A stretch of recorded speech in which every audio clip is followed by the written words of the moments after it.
Welcome. Today we're going to focus on commandment number 1. Thou shalt oxygenate with correct exercise. Now say it with me, even if you only say it in your head, say it with me, repeat it with me, because I need to get this stuff in there. Thou shalt oxygenate with correct exercise. If you did it, thumbs up. If you didn't, it's time to start playing full out. So do it one more time, say it with me. Thou shalt oxygenate with correct exercise. Good. So, this week's challenge is to find out whether you're getting enough oxygen into your system. We're going to work out a program to ramp up the benefits of your oxygen intake. There will be written instructions included in this e-class, however I do recommend that you do it with me in the video to begin with, as it's much easier to see exactly how you should be breathing. The natural way most of us have sadly forgotten how to. The amount of oxygen you personally need will vary depending on where you are starting from on your journey to naked health and also vitality, and on where exactly you want to finish up, because we're not all exactly the same, and thank God for that, because if we were, it would be pretty boring. So we all know by now that of all the nutrients we need, which one is the most important? Yes, it is oxygen. But as a reminder, answer these quick, easy 3 questions. How long can we survive without food for? Give it a thought.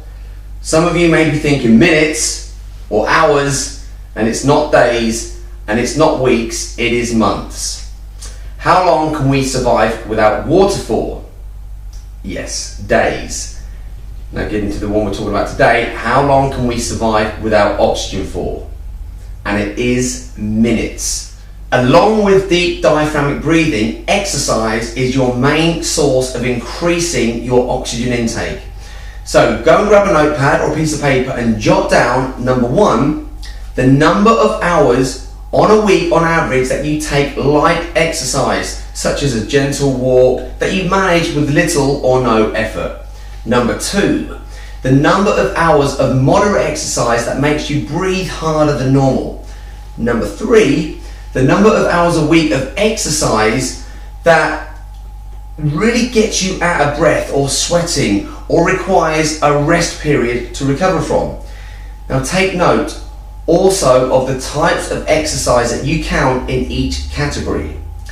Now, to put this into context, each week on average, I personally, and it changes, but sometimes on number 1, I maybe get 20 hours of just walking around, doing some kind of physical things that are just light.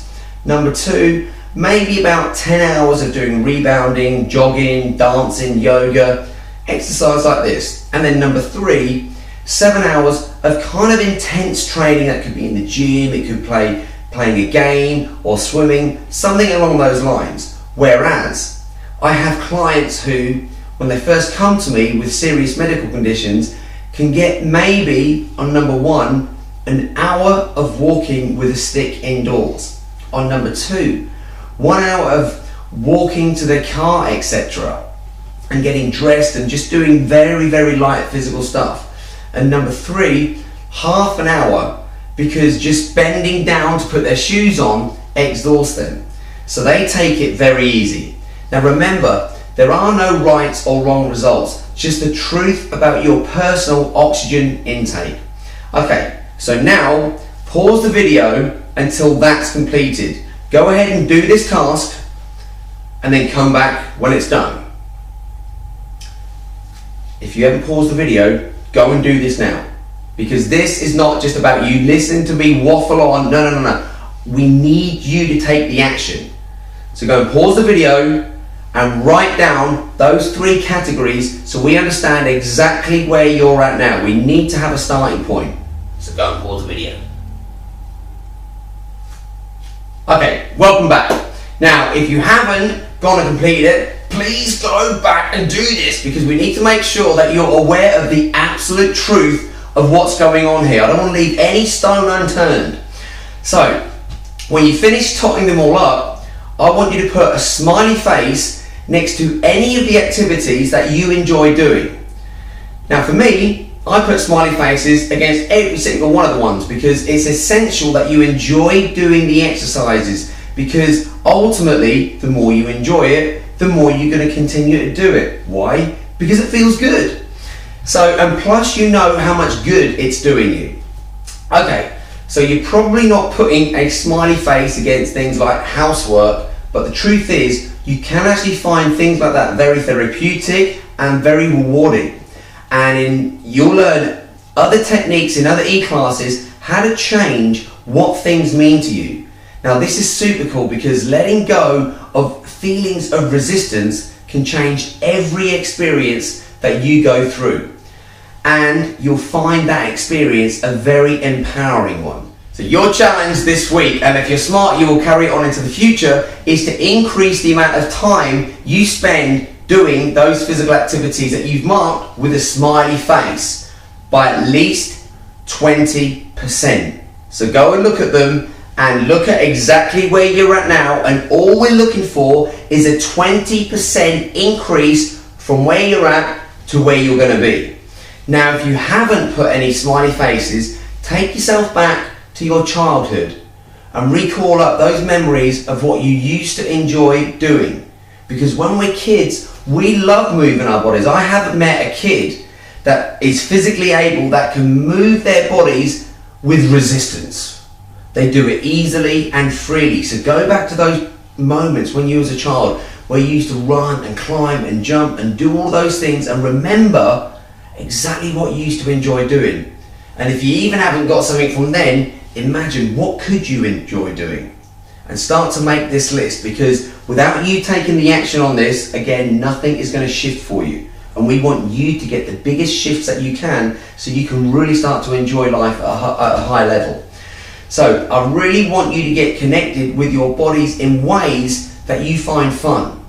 You make time in the week to enjoy these extra activities and enjoy moving your body. Program them into the days where you have self-discipline, and you come back to the list at the end of the week and check in with yourself and your progress. Now you're generally going to start to enjoy activities that you previously didn't, and remember the ones that you used to enjoy as a child. So a positive state of mind has everything to do with being vital and alive, whilst pumping good health and energy into every cell in your body. Because ultimately, that's all we're made of, is a bunch of about 100 trillion cells put together in this physical thing, and the more energy we have pumping through those cells, the more energized and alive we feel on a daily basis. So finally, don't forget proper deep diaphragmatic breathing. It makes all of that exercise that you do doubly effective, whilst at the same time reducing stress. Now try this a few times every day whilst either sitting at your desk, or sitting quietly at home, or sitting quietly as you're just traveling anywhere on a bus or on an underground tube, on a train. It doesn't matter. So here we go. So sitting quietly with a still mind, breathe into your diaphragm, and that's here. As we breathe in, we want this to expand, and as we exhale, we want this to contract. And again, it's amazing how many people get this wrong. So we breathe in and we breathe out. Okay, so what we're going to do now is we're going to breathe in for 5, we're going to hold it for 5, and then we're going to exhale slowly and controlled as long as we can to get rid of any oxygen. Okay, so let's breathe in. Hold it for 5 and exhale. Inhale, hold it, allow that oxygen to go around the body, and exhale. Inhale,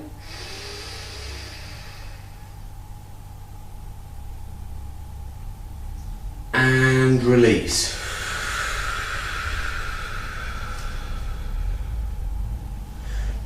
Release everything so your lungs are completely empty. Now we'll do this 3 times per day, and what you're going to feel is that you feel calmer, you feel more relaxed. This technique reduces stress, and it also helps the body to detoxify. So check in with your body the same time every day so that you can measure the amount of energy and how better you feel for doing and moving your body in these fun ways, and also by doing these deep diaphragmic breaths.